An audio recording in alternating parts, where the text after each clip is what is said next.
Pues bueno, comenzaré. Me siento juzgada un poquito con esta luz, pero comenzamos. Yo en esta ocasión quiero comenzar por hablarles acerca de los dos Méxicos que vivimos de manera cotidiana. Ya ustedes irán observando a qué me refiero con cada uno de esos Méxicos y me voy a enfocar en uno de esos dos. El primer México es un México multicultural, un México con una riqueza en recursos naturales, con una riqueza en recursos culturales, solidario, que ante las adversidades siempre estamos hombro con hombro todos los integrantes de este país. Pero que además de eso, de acuerdo a la ONU, hemos sido catalogados como uno de los países más felices. Estuvimos al 2019 en el puesto número 23 como país más feliz. Pero además de eso, pues somos un país que le apuesta por los derechos humanos. Por lo menos eso se establece en nuestra Constitución y eso se deriva de toda la firma de una serie de convenios y tratados que se han generado a lo largo de la historia y que nuestras autoridades han firmado. Somos un país entonces progresista. Somos un país entonces que le apuesta por los derechos de las, los y les mexicanos, mexicanas y mexicanes. Esto es un México, ¿no?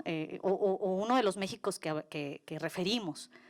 Y lo podríamos catalogar como un México primermundista. Pero tenemos otro México.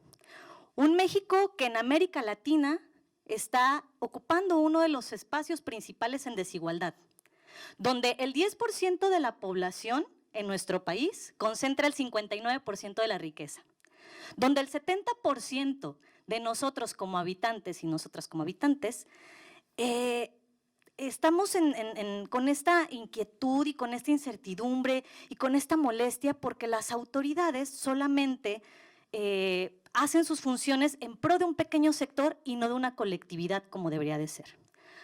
Un país en el que de estar en esa posición número 23 de felicidad, ahora estamos en el 43 a raíz de la pandemia, a raíz del 2020. Esto quiere decir que algo no se hizo bien en las políticas y programas de intervención para este tema tan grave que nos aquejó en materia de salud. Y es en este segundo México en el que me quiero enfocar y el que me lleva a una reflexión acerca de cuáles han sido estos limitantes para nosotras como sector vulnerable, o así nos han catalogado, como un sector minoritario, que ya no lo somos porque somos el 52% de los habitantes en México, las mujeres, las niñas y las adolescentes. Y para eso me voy a auxiliar, como soy bien mala para los números, traje un acordeón, copiando el modelo de mis estudiantes, y traje un acordeón con algunas cifras, para darles cifras reales y no darles otros datos, como también nos han acostumbrado en las mañaneras, que les quiero dar a conocer, más que decirles cuáles son los factores que inciden, que ustedes se den cuenta por medio de estas cifras qué es lo que está pasando hoy en nuestro país. A 2021, de ese 52% de mujeres que les refería que estamos o que conformamos este país, es el 44% quienes, o somos el 44% quienes estamos económicamente activas. Y el 56% somos población o es población no económicamente activa, desarrollando alguna actividad que no está remunerada de manera formal o que está remunerada en lo informal. ¿Esto qué quiere decir? Que trabajan ese 56% de mujeres sin un respaldo de seguridad social. Y eso ya es un dato grave. 55 de cada 100 mujeres se dedican a las actividades de comercio, industria manufacturera y servicios sociales. ¿Esto qué implica? Pues que están en trabajos que son de una remuneración menor, pero que además no están en espacios de toma de decisiones. También estados como Campeche y como Nayarit actualmente pueden indultar el rapto de mujeres si se casan, si existe el matrimonio. Sí, estimados, estimadas, estimades, en pleno 2021 el rapto puede ser indultado con matrimonio. Al hombre se le permite desconocer a un hijo o hija fuera del matrimonio, no así a la mujer. Se le dedica 28 horas semanales aproximadamente al trabajo doméstico, solo si somos mujeres, y de eso más adelante van a abordarlo. Y estos datos, 11 mexicanas son asesinadas al día en promedio. De esas 11 mexicanas en promedio, 0.3% son menores de edad y 41% son asesinadas en el hogar. ¿Esto qué quiere decir? Que son asesinadas por personas que en teoría, pues, podemos tener la confianza o esa certeza de que nos podemos sentir seguras. En un mundo ideal, México podría crecer en su Producto Interno Bruto si las mujeres entráramos o la mayor cantidad de las mujeres le entraran al trabajo formal, ¿no? Y podría incrementarse en un 15%, o sea, podría crecer económicamente un 15% de lo que está actualmente creciendo el país.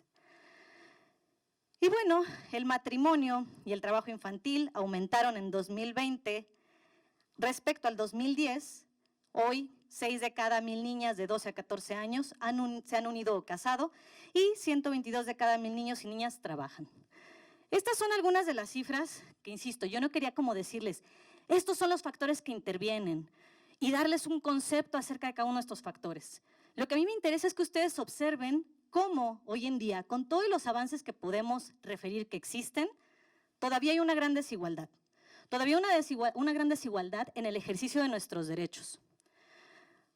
Hoy en día la ONU, derivado de los Objetivos de Desarrollo Sostenible que generó, han establecido la igualdad de género como uno de esos objetivos principales y han generado algunas metas y algunas acciones para los estados parte, pues para que le puedan entrar y para que puedan desarrollar políticas relativas a la igualdad de género.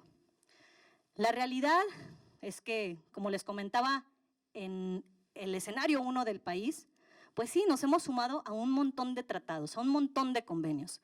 Pero de todo eso, ¿qué es lo que realmente sí se está llevando a cabo? ¿Por qué todavía sigue existiendo esta brecha? ¿Por qué todavía sigue existiendo este techo de cristal?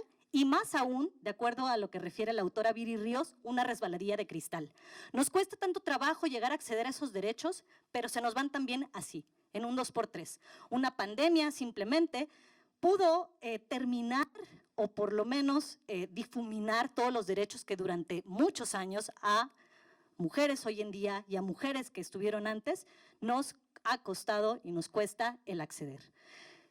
Y bueno, ya habiéndoles dicho esto, y toda vez que ya tengo el tiempo encima, quiero hacerles unas reflexiones, porque la clave está en cómo podemos generar o cómo podemos lograr que este ejercicio de nuestros derechos como mujeres, niñas y adolescentes realmente sea efectivo.